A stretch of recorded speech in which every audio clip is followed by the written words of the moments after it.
Halo adik-adik, perkenalkan nama kakak Kak Arun Noviana. Hari ini kakak akan membacakan cerita berjudul Lebah Bermata Besar. Buku ini ditulis oleh Im Tit Seha, ilustrator So Kim San. Yuk kita mulai. Sophie adalah lebah bermata paling besar. Dia bisa melihat dengan jelas dari jarak jauh. Walaupun sayapnya kecil, dia dapat terbang sangat cepat. Sophie selalu paling cepat mengumpulkan nektar bunga. Hari ini pun dia terbang seperti biasa. Sophie tiba di kebun bunga dekat sungai. Dia hinggap di bunga yang paling besar. Kenapa laba-laba lain belum datang? Aku sudah lama menunggu, keluhnya. Aroma bunga membuatnya bersemangat. Harumnya. Dia memejamkan mata dan menari-nari. Akhirnya, kawanan lebah datang. Mereka terbang bersama untuk mencari bunga di kebun. Lebah berkepala besar menghampiri Sophie dan bertanya, "Kenapa kamu tidak terbang bersama kami? Kalian semua terlalu lambat, dan seharusnya kalian belajar terbang seperti aku," ledek Sophie. Lebah berkepala besar tersinggung dan terbang kembali ke kawanannya. Sophie terbang tinggi dan berkata, "Biasa saja, aku akan mengumpulkan nektar paling banyak." Kemudian dia terbang rendah dan mengumpulkan nektar dari satu bunga ke bunga lain. Dia mengabaikan lebah lain. Sesekali dia mencicipi nektar. Matahari akan segera tenggelam, dan dengungan lebah semakin nyaring di kebun itu. Seluruh lebah sibuk mengumpulkan nektar. Sophie menutup botol nektarnya dan berseru, "Saudara-saudari, botolku sudah penuh." Lebah lain mengabaikannya. Sophie duduk di atas bunga gladiol dan berkata dalam hati, "Sebaiknya aku istirahat sebentar." Sophie berbaring dan menatap langit yang indah. Tiba-tiba dia melihat bunga ungu besar yang aneh. Dia terperangah dan berpikir bahwa bunga tersebut pasti mengandung banyak nektar yang enak. Dia langsung terbang menghampiri bunga. Sophie terbang melalui ranting-ranting yang rapat. Beberapa melengkung ke dalam, sedangkan yang lain melengkung keluar.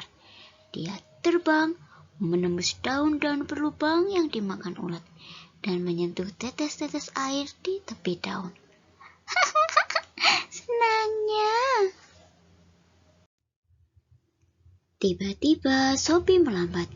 Dia melihat makhluk mengerikan dijaring di hadapannya. "Kenapa? Belum pernah melihat laba-laba?" Laba-laba betina bertanya dengan nada malas. "Laba-laba? Aku belum pernah melihat laba-laba," jawab Sophie cepat. "Kau pasti ingin bermain denganku. Itu pasti menyenangkan," kata laba-laba betina. Laba-laba itu berlari mengelilingi jaringnya. Sophie pun ingin bermain. Dia terbang ke jaring laba-laba itu. Sophie melihat seekor nyamuk yang terperangkap. Dia menghindari jebakan dengan terbang cepat di sela jaring. Tapi sebelah kakinya tersangkut. Laba-laba betina membuka mulut, memamerkan taringnya, dan menghampiri Sophie. Sophie sangat ketakutan. Dia mengepakkan sayapnya dengan sangat keras.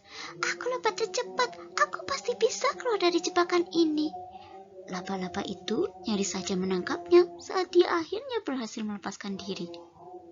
Sophie sangat lega dan terbang menuju bunga aneh itu. Dia membelalak menatap bunga. "Ini sangat cantik," katanya. Lalu dengan cepat dia menghisap nektar bunga yang secemerlang emas. Sungguh tidak enak. Nektarnya terasa pahit dan membuatnya pusing. Sebenarnya bunga itu bunga beracun yang memangsa serangga. Lebah bermata besar itu mencoba terbang menjauh, Tapi dia mulai lelah, sayapnya menjadi lemah dan matanya terpejam perlahan. Lalu dia tertidur. Matahari terbenam. Kawanan lebah telah selesai mengumpulkan nektar. Mereka berpikir Sophie pasti telah kembali ke sarang lebah. Kawanan itu terbang menjauh. Seekor kunang-kunang mencoba menolong Sophie mengepakkan sayapnya. Cepat, coba terbang. Hari semakin gelap dan sunyi. Bangun, bangun. Kunang-kunang berkata. Sophie membuka mata dan melihat cahaya temaram. Itu kunang-kunang. Tiba-tiba, kelopak bunga menutup dan mereka berdua terjebak di dalam. Bunga itu tak henti mengeluarkan cairan bau. Aku tak bisa bernapas. Apakah kita akan mati di sini? Teriak kunang-kunang. Tidak, kita harus keluar dari sini. Jawab Sophie. Dia berusaha bergerak dan menyengat bunga. Akhirnya mereka berhasil lolos. Namun mereka sama-sama tidak memiliki sisa energi. Jadi mereka berbaring di tanah. Kelabang, katak, dan ular muncul dan ingin memakan mereka. Sophie dan kunang-kunang tidak bisa bergerak. Mereka sangat ketakutan. Tepat saat itu, kawanan lebah tiba. Seekor lebah memberitahu Sophie, kami melihatmu meninggalkan botol nektarmu, jadi kami mencarimu. Ayo! Lebah menyengat monster-monster itu dan membawa Sophie serta kunang-kunang pergi. Sepanjang jalan, kawanan lebah tersesat karena jalan begitu gelap. Kunang-kunang memanggil teman-teman kunang-kunangnya untuk membantu. Cahaya kunang-kunang menerangi jalan untuk kawanan lebah. Sophie menggunakan mata besarnya untuk membantu. Kawanan lebah dan kunang-kunang terbang keluar dari hutan. Cahaya kunang-kunang bersinar di padang rumput. Terima kasih, maafkan semua kesalahanku ya, kata Sophie pelan. Sophie, kunang-kunang dan kawanan lebah bertukar senyum. Di bawah langit yang disinari bulan, mereka mulai berteman. Terima kasih adik-adik sudah mendengarkan buku berjudul Lebah Bermata Besar. Sampai bertemu di buku-buku selanjutnya.